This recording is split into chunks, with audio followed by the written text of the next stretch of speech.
Today we're going to hand change the tire on this motorcycle. The tire has developed cracks in the tread here from age, and in order to change the tire we're going to end up taking it off the motorcycle here. So we're going to need to grab a cycle jack and get the front end jacked up, and then we're going to have to take the axle off right here, and we're going to slide it right out from the forks and the brake, and then we're going to proceed to break this tire down off the rim by hand. And this is a tube tire, so when we replace the tire, I'm going to put a new tube in it. When I change a tire, it's nice to have a few tools, and the tools that I use these plastic rim protectors. You're going to be prying on the rims to get the tire off, and so in order to protect the finish, snapping those on the rims is very handy. Valve core remover, and that will take the valve core out of the tire to let the air out. A couple of tire irons here, and those have shapes bent into them that kind of assist in getting the tire off and prying the tire back on. And then we have a C-clamp, and I use that to help break the bead of the tire off the rim. You're also going to need some soapy water to assist in putting the tire back on. That makes the rubber slipperier and makes it slide onto the rim easier. It can also aid in taking the tire off too. So just a little dish soap in a cup with a little water added to it, and that'll make things go easier. And now that I have the motorcycle up in the jack stand, I'm going to take a pry bar and pry between the rotor and the caliper, and that will take the piston in the caliper and move it back in. That'll give me clearance between the caliper and the rotor here, so I can slide my tire out. And then I'm going to unhook the speedometer cable right here, and that is just simply taking a pliers and going in and turning it out. And you can see the cable removed here. I'll just take these, pop this cap off here, and then pop the cap off on the other side. We should be ready to drop the wheel down. And we have the tire off the bike and on the ground here. And the next thing we'll have to do is take the valve core out, and the valve core is in the valve stem. And by using a valve core remover, you stick the valve core remover in the valve stem until you feel it seat there, and then just turn it. The valve core will come out, and the air will come out of the tire.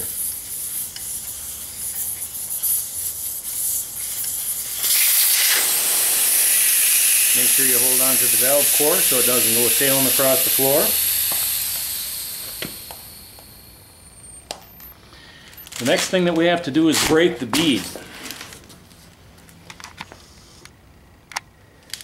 And what I usually do is I just get a clamp, a C-clamp, and put one side of the C-clamp here and one side of the C-clamp here and squeeze until I get the bead that the tire broke loose from the rim. And there's two nuts here that are holding the valve stem onto the rim, and you're going to want to take those off. That'll free up the valve stem and the tube. Okay, and I've got the C-clamp on the tire here, and you can see that I have it broken free from the rim there. The tube, or the tire, is broken free from the rim. Now this is a tube tire, so this will break apart fairly easy. If you have a tubeless tire, those are a little bit more of a challenge. You're going to probably work up a sweat doing that. But this came actually fairly easy, broke free fairly easy. And so now what I'll do is I will insert my rim protectors right here, and then get busy prying this off. And here you can see that I have the first half of the tire pried off and around the rim, Your tube is right inside there. When you go to pry the tire off, you want to be very careful when you're hooking your tire that you don't hook your tube, or you're going to tear your tube if you're going to reuse your tube. I'm going to replace it because I don't know how old it is.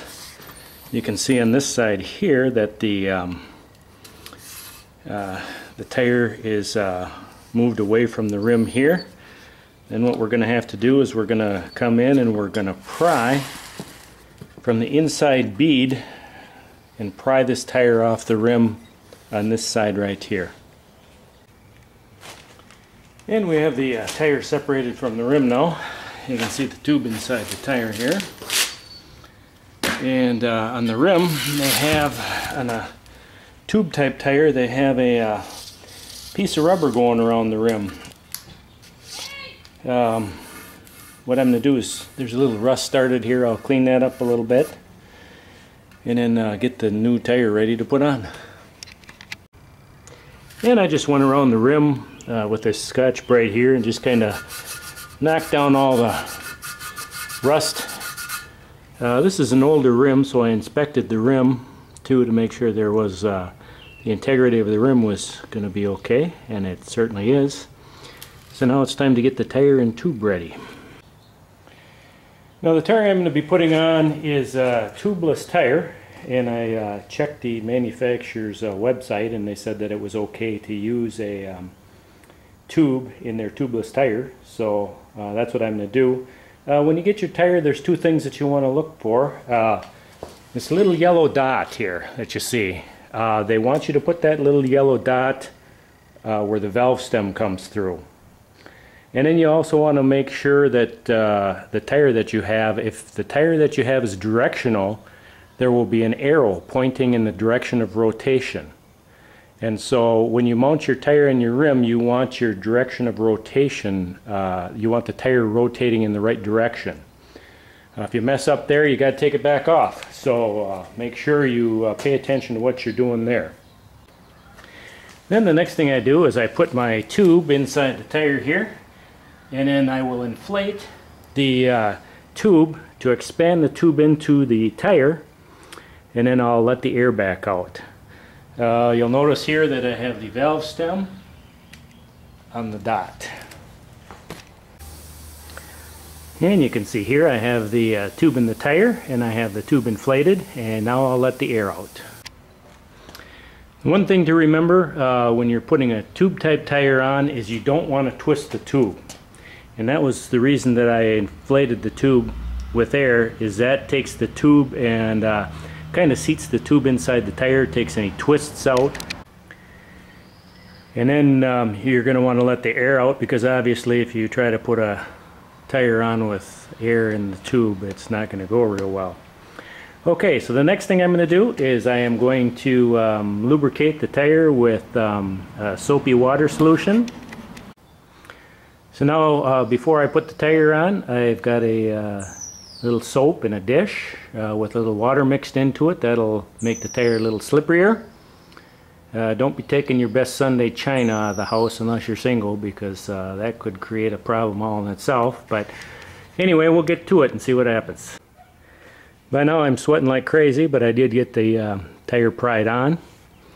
I've got my dot here by the valve stem.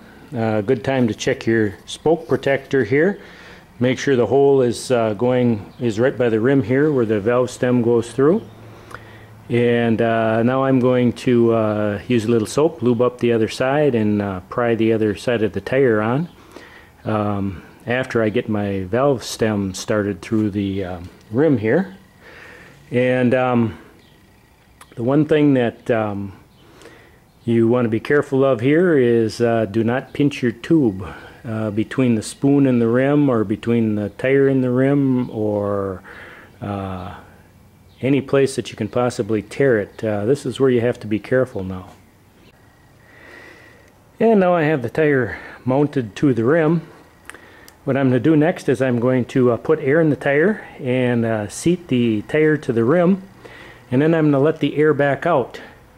And by letting the air back out, if there's a little twist in the tube, that'll help that straighten back out. Then I'll put the valve core in, and I will inflate the tire to the running pressure. And now I have the tire all aired up. I have my lock nuts on the valve stem here. This one here I had to inflate and deflate probably about 5 or 6 times before I finally got the tube to seat. You want to be very careful to look around the rim there and make sure that the tire is seated on the rim. And now it's time to throw it in the car and take it to the local shop and get the thing balanced. And you can see we have the tire mounted back on the motorcycle. Make sure you torque any nuts or bolts that you took off. Then you need to apply pressure on the front brake. So grab the front brake lever and squeeze that until it gets firm. That will push the piston and the caliper back out, applying the brake pads to the rotor. Then check your clearance on the tire between the tire and fender and make sure that's okay. Then I think what I'm going to do here is I am going to take a little wax and polish up the rim. So although it's probably much easier to take it to a cycle shop, you don't quite get the satisfaction of doing it yourself. So